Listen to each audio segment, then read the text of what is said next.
on traverse le versant sud des monts de Djurdjura. Cap sur la région nord-est de Ombouagui. Sans monotonie aucune, nous parcourons une longue route.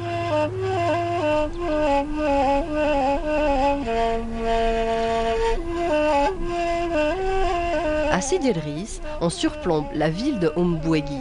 Des massifs montagneux enserrent la plaine de Taref et lui confèrent un relief contrasté.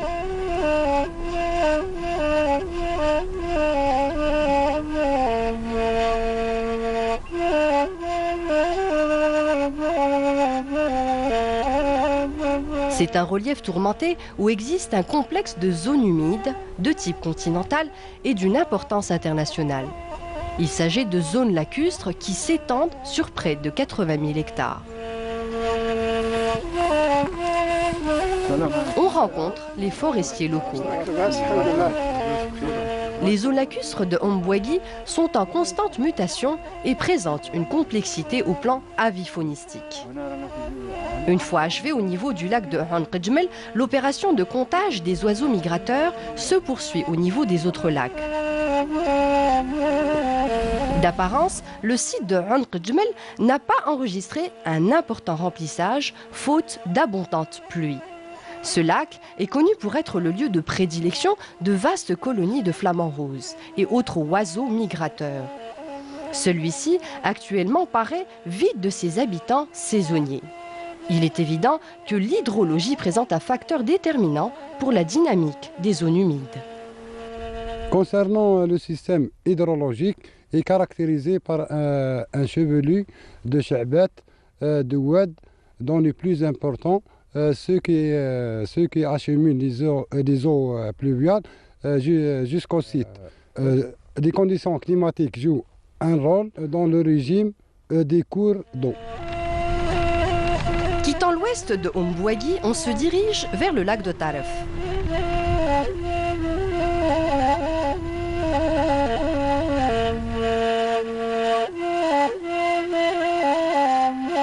Là-bas, la géologie se manifeste sous de multiples faciès. Il s'agit d'un bassin sédimentaire recevant les eaux des crues des massifs environnants. Les sols sont issus de formations liées à différentes ères géologiques et sont surtout sédimentaires.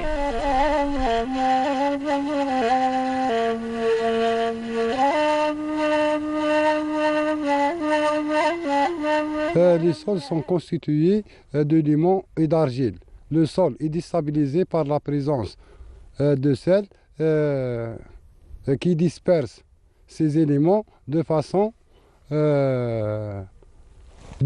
qu'il perd totalement sa structure initiale pour donner des structures à faible perméabilité. La zone lacustre de Taref renferme des eaux salées. Le plan d'eau est fréquenté par une avifaune spécifique où les flamants roses en constituent les plus fortes colonies grâce à l'abondance de l'artémia dont ils se nourrissent.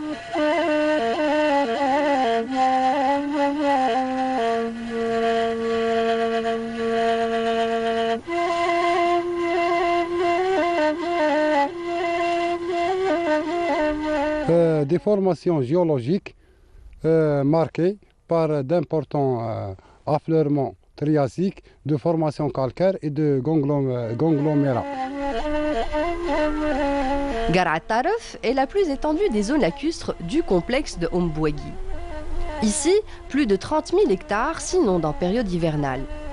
Le taux de remplissage reste fonction de l'importance des crues. La fréquentation du plan d'eau par l'avifaune migratrice dépend aussi de l'abondance des eaux dans ce lac. Le cycle lunaire détermine pour sa part le mouvement de l'avifaune au niveau des zones lacustres de Ombouagui. Les riverains pratiquent l'élevage et les cultures céréalières sur les terres attenant au lac de Taref.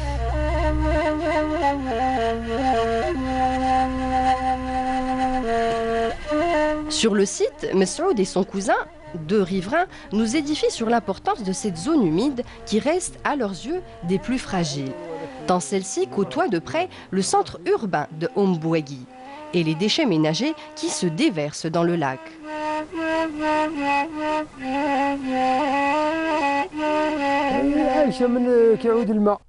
La vie faune est tributaire de la disponibilité de l'eau. Il s'agit des anatidés, des flamants roses. Les grues cendrées se manifestent en hiver. Au printemps, celles-ci migrent. Elles arrivent au deuxième mois du printemps, plutôt de l'automne. Au mois de mars, les grues disparaissent.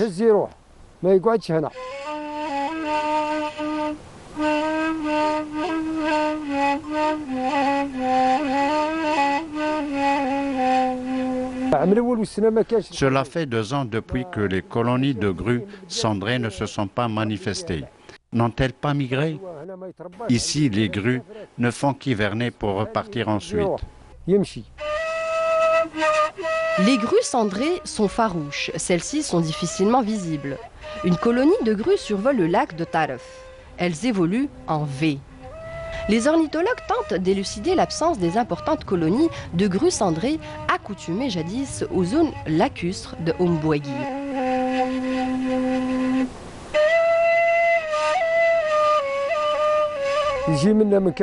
Les eaux usées proviennent de Ombouagui et Imbeda et se déversent dans la Sebra.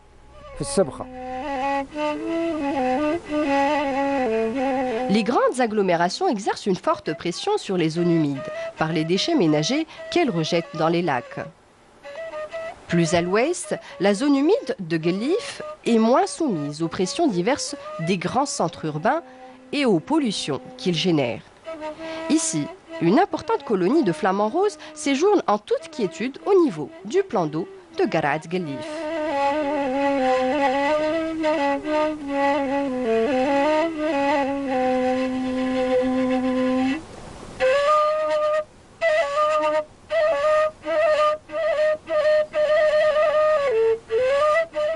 Seuls quelques décherates disparates encerclent le lac Guelif. Riche en artémia, les eaux salées de cette zone humide attirent d'importantes colonies de flamants roses qui viennent s'y nourrir. De nombreux jeunes flamands sont présents parmi cette colonie d'adultes. S'agit-il là d'une couvée locale ?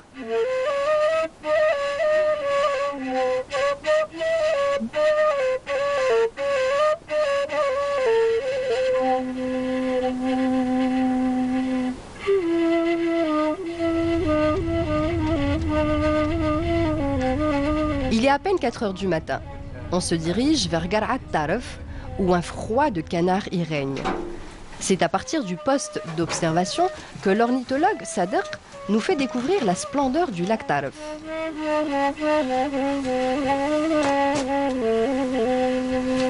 En habitué des lieux, Sadr nous convie à apprécier le beau lever de soleil et son effet sur le plan d'eau.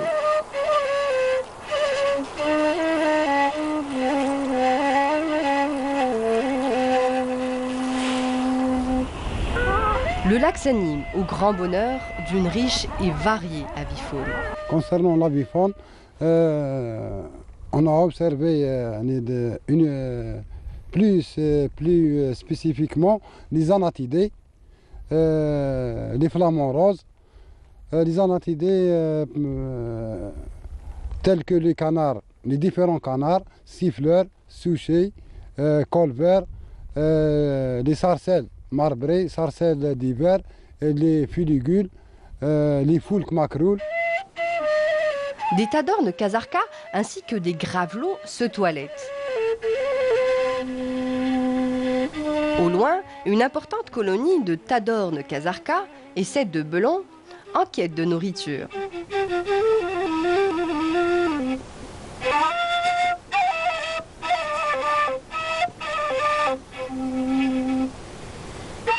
Une tadorne de belou quittant ses colonies. Celle-ci semble affectionner la toilette matinale.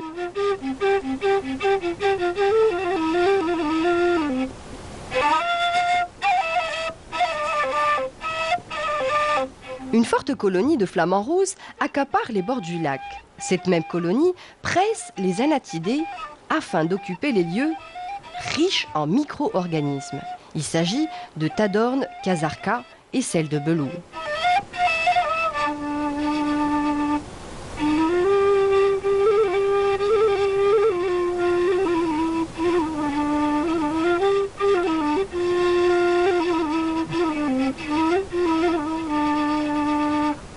L'ornithologue Sadek observe l'importance des anatidés et celle des flamants roses au niveau du lac Taref, et ce, malgré l'insuffisance de l'eau. En connaisseur avisé, Sadek craint les diverses pollutions qui menacent de près le site lacustre de Taref. Ici, des canaux conduisent les eaux usées vers le lac.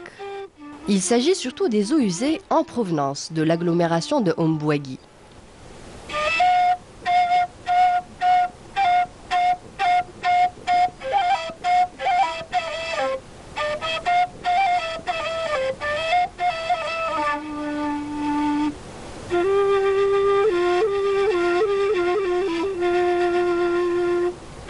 Ces zones humides sont alimentées par les eaux pluviales et des crues, en plus de la pollution, surtout de la population, ici à Ombouagui et à Sognaman. Parce que ces eaux usées se déversent directement dans Chott Tinsilt et Grattar. Le recyclage des eaux usées générées par les centres urbains de cette région lacustre reste une urgence de premier ordre.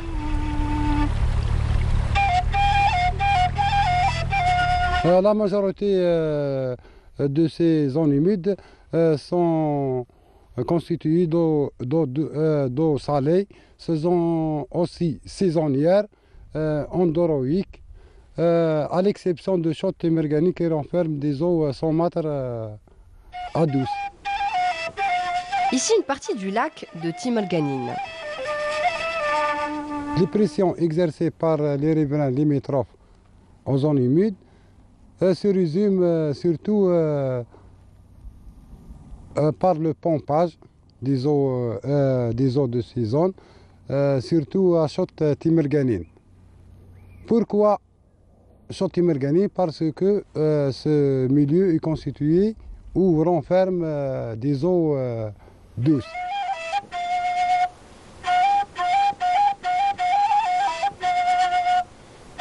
Les eaux douces de Timelganine sont convoitées par les agriculteurs qui utilisent le pompage dans l'irrigation des terres. Le lac Timelganine est également vulnérabilisé par les riverains qui pratiquent l'élevage intensif aussi bien ovin que bovin.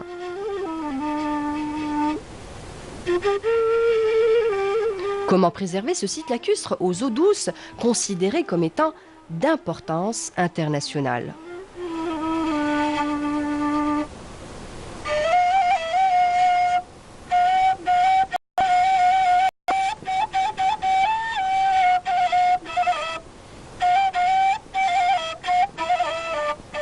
Plus à l'ouest, les eaux usées générées par la localité de Sognaman ne cessent de menacer le lac salé de Tinsilt, lieu de prédilection des flamants roses.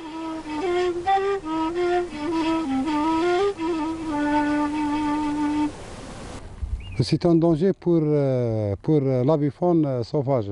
Pour y remédier, la direction de l'environnement a proposé des steppes, stations d'épuration des eaux, à Ombouagui, Imlila et une autre à Ain Beda. Des stations d'épuration sont en projet. Il s'agit là de projets de stations d'épuration en gestation.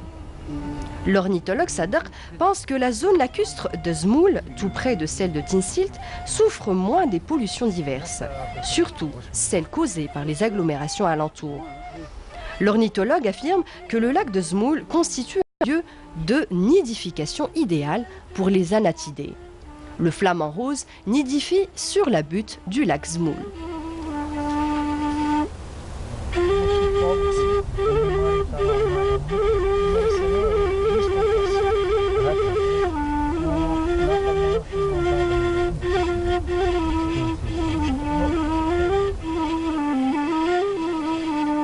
Au fond, l'îlot où nidifient les flamants roses. Il y avait des tentatives de nidification des flamants roses à Tarf, mais ce qui a été confirmé, que les flamants roses ont nidifié à Sebkht Zmoul en 2005 et en 2009. À proximité du lac Ranqejmel, celui du Marzel accueille d'importantes colonies de flamants roses. Son chott est menacé par le surpâturage et freine la nidification de nombreux anatidés. Le lac d'eau douce de Boulhilet connaît quant à lui un assèchement depuis quelques années déjà à cause de la réalisation d'un barrage en amont.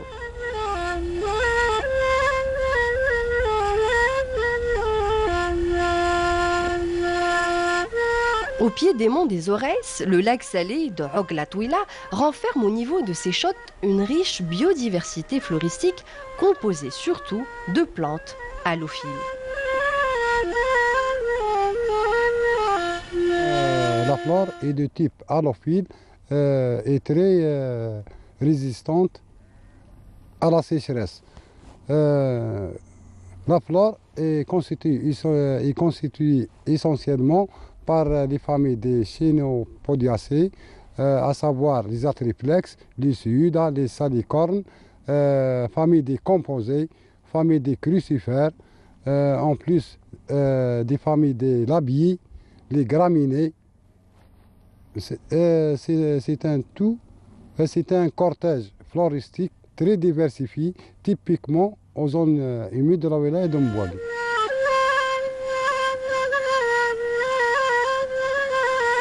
Le climat semi-aride à aride reste déterminant dans la vie de ce cortège floristique résistant à la salinité. Ce type de flore sert également de lieu de nidification à de nombreuses espèces d'oiseaux.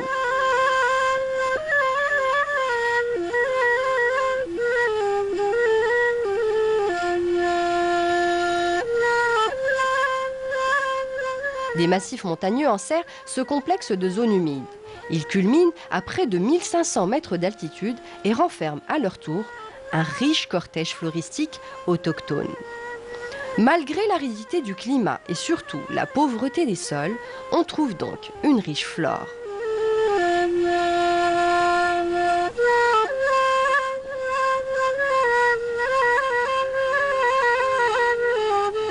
Concernant la flore existante au niveau de ces sites lacustres, ou bien ce sont des végétations typiquement en nos zones humides. Par exemple, ici à Jbel Gouriret, on a observé une végétation riche et diversifiée composée de pistachiers d'Atlas, Oliastre, il y a l'Ampelodesma mauritanica, l'asparagus, en état naturel. Toutes ces espèces sont en état naturel.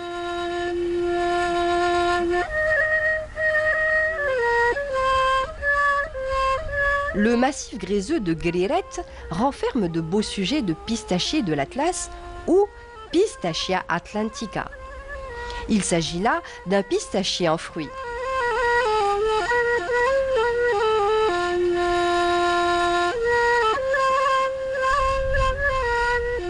Là évolue un genevrier de Phénicie ayant échappé au pâturage au vin et surtout caprin.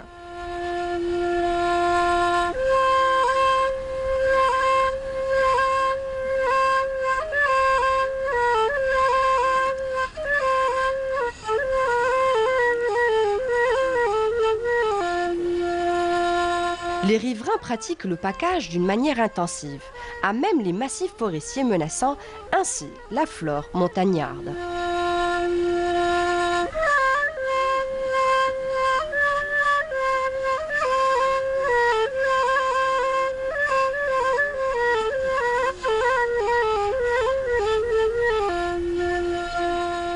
Le package est intense, surtout aux alentours de ces zones humides. C'est un danger. Pourquoi c'est un danger? Parce que la végétation existante sert de nidification pour certaines espèces migratrices. Les massifs liés au complexe de zones humides de Ombouagui sont vulnérabilisés par le surpackage.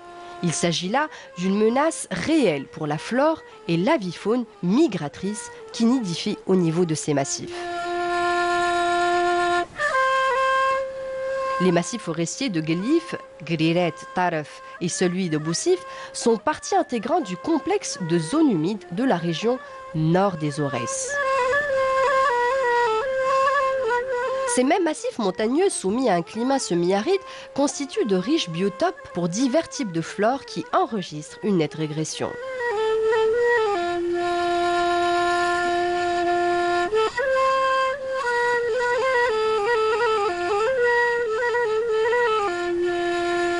Il s'agit surtout de nombreuses espèces autochtones, notamment le genévrier de Phénicie, les oliastres et autres pistachiers de l'Atlas.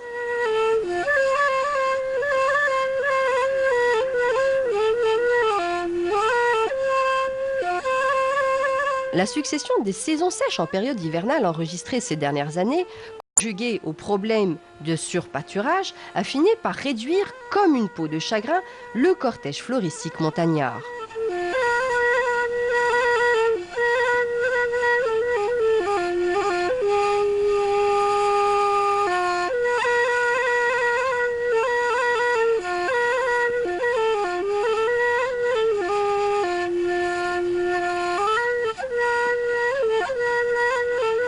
De nombreux spécialistes notent l'intime corrélation existante entre les massifs montagneux et les zones humides de cette région aride, et ceci en termes de biodiversité aussi bien floristique qu'avifaunistique. Beaucoup reste à faire pour préserver les biotopes lacustres et montagneux relevant de la région de Ombwegi, une région d'importance internationale qui attire une riche et variée avifaune migratrice.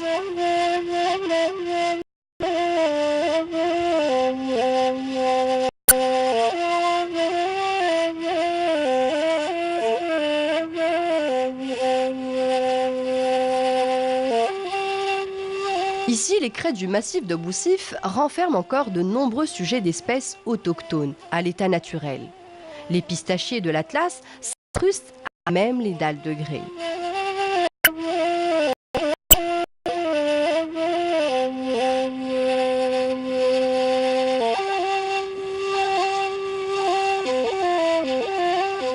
Les sous-bois sont essentiellement constitués d'armoises champêtres de touffes d'alpha et autres 10.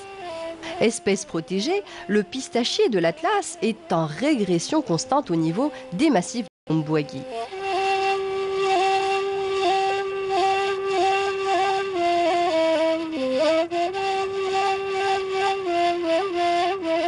Ces montagnes gréseuses constituent aussi un habitat pour de nombreux animaux. Des sangliers en mouvement sont en quête de nourriture.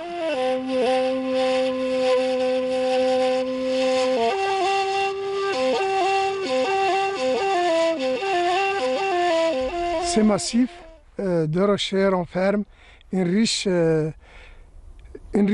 des rapaces qui nichent dans ces rochers. Par exemple, le vautour percnoptère niche ici, le vautour fauve niche, le faucon cresserelle, le faucon cresserellette, le buspachi, le faucon obéro.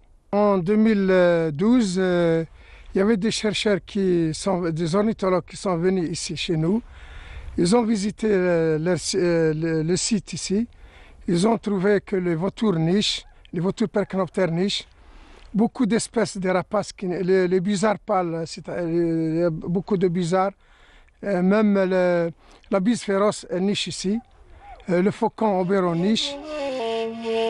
Nombreux sont donc les chercheurs qui s'intéressent à l'avifaune montagnarde et migratrice qui fréquentent ces massifs montagneux où elles nidifient régulièrement. En somme, Ombwegi est cette région du nord des Aurès qui recèle d'importantes potentialités en matière de zones humides d'importance internationale. Des zones humides qui attirent une riche avifaune migratrice grâce à la biodiversité qu'elles renferment. Préserver ce complexe de zones humides et les massifs forestiers lui attenant revient à concilier les riverains de cette même zone avec ce patrimoine naturel des plus fragiles et des plus vulnérables.